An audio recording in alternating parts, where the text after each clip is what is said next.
Hello, नमस्कार. आज आपण पाहणार आहोत शाही दडपे पोहे. यासाठी लागणारे आपल्याला पातळ पोहे.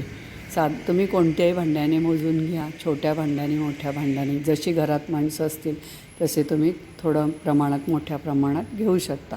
प्रमाण थोडंसं वाढवायचं मग.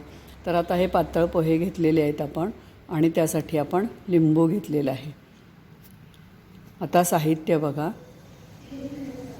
मीठ, बारीक चिरलेला टोमॅटो, नारळाचं पाणी, कांदा बारीक चिरून घेतलेला आहे, कोथिंबीर बारीक चिरलेली आहे, पिठी साखर, शेंगदाणे भाजून घेतलेले आहेत आणि ओल्या नारळाचं खोबरं असे हे 2 टोमॅटो घेतलेले आहेत.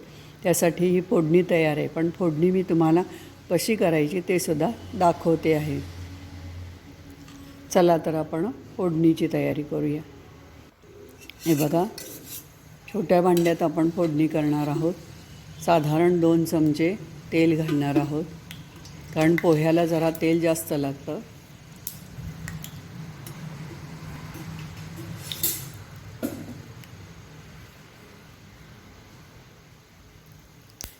खूप छान आणि सुंदर हे पोहे लागतात.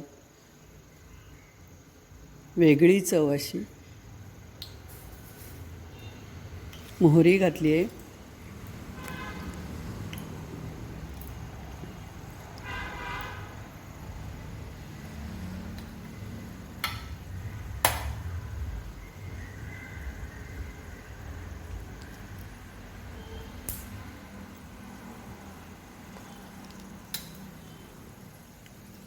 मोहरी छान तडतडल्यानंतर अर्धा चमचा हिंग,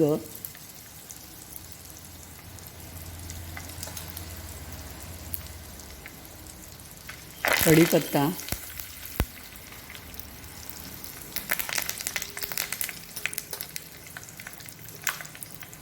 हळद,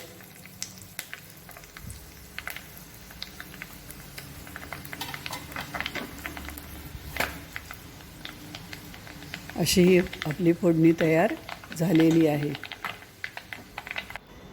आता हे बघा, हे आपण मोठ्या पसरट भांड्यामध्ये पोहे कालवणार आहोत, त्यामुळे पसरट भांडं घ्यायचं.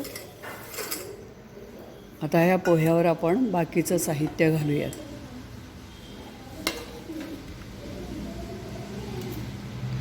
प्रथम टोमॅटो घालायचे, कारण टोमॅटोला ओलेपणा असतो, पोहे ओलसर होतात. म्हणजे हे 2 टोमॅटो घेतलेले आहेत. ओलं खोबरं आवडत असेल तर घाला, थोडं घातलं तरी चालेल. जास्त आवडत असेल तर जास्त घाला, पण ओल्या खोबऱ्याने चव छान येते. नारळाचं पाणी हे थोडं थोडं घालायचं आहे, जसं लागेल तसं. शेंगदाणे तुम्हाला आवडतील त्या प्रमाणात घाला, थोडे कमी किंवा जास्त. मीठ चवीनुसार घालायचे.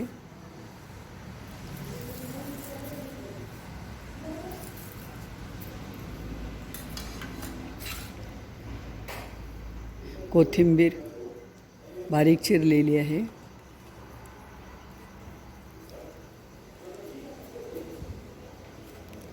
पिठी साखर पण चवीनुसार, तुम्हाला ज्या प्रमाणात गोड आवडत असेल त्या प्रमाणात तुम्ही घालू शकता. असे हे आपले तयार झाले. आता आपण त्यावर गार झालेली फोडणी घालूयात.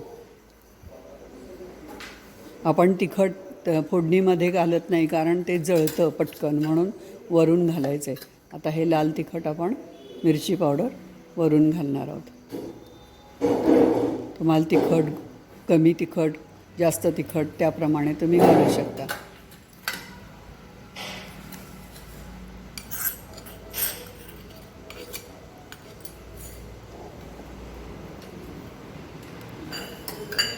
आता हे आपण छान कालवून घेऊयात. टोमॅटोमुळे काय होतं, ओलसरपणा येतो नारळ आणि टोमॅटोमुळे, त्यामुळे मी आत्ता लिंबू पिळलेलं नाही. जर तुम्हाला आवडत असेल लिंबू तर लिंबू पिळा, अर्धच पिळायचं, कारण टोमॅटोला आंबटपणा असतो. आता आपण वरून कांदा घालू. कांदा नंतर घालायचा, कारण खूप कांदा आणि टोमॅटो एकदम घातलं तर ते फारच मऊ होतात, म्हणून शेवटी कांदा घालायचा. ज्यांना आवडत असेल त्यांना कांदा घाला, नाही घातला तरी चालेल.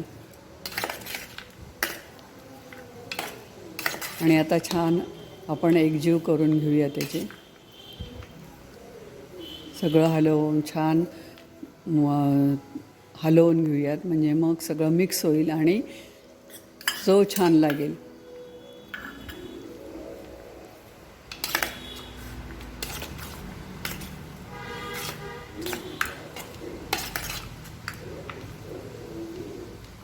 असे हे आपले पोहे तयार आहेत. थोडंसं पाणी राहिलं होतं ते मी आता घालते आहे.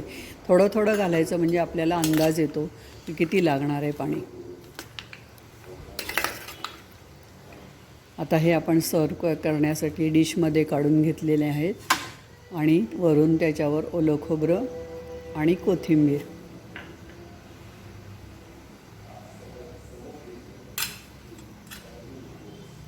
हे असे आपले सुंदर पोहे छान तयार झालेले आहेत. करून पहा.